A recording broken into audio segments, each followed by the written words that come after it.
معلمتي عسليدي دبدو على رجلي قرين هو بعرقة يدا كوعيسو.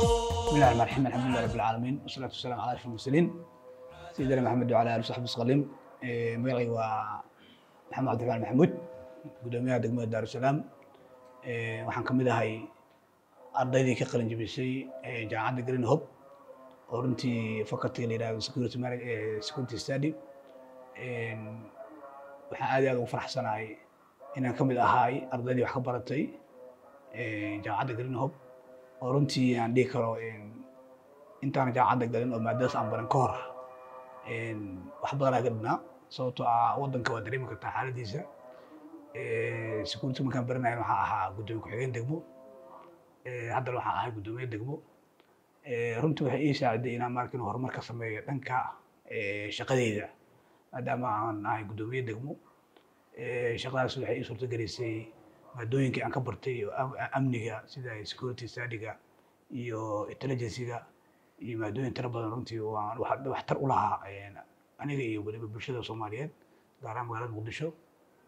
runtii waxaan aad iyo aad ugu mahadcelinayaa macallimiintii dadaalka aad u weyn dadaalkaas gelisay oo mar walbana dhiirigeli jirtay inaanan kala harin.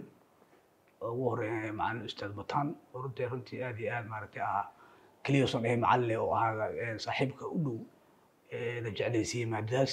marka waxaan kula darmayaa dhalinyarada iyo bahda waxbarashada runtii inay kusoo dhawaadaan jaamacadda Green Hope oo runtii waxbarasho tayo fiican leh welina ay naga dhaxayso xiriir fiican macallimiinta. sababtoo waxaa jirto arday kala markii ka baxaan jaamacadda iyo macallimiinta ay kala go'aan oo runtii hore u sii socda.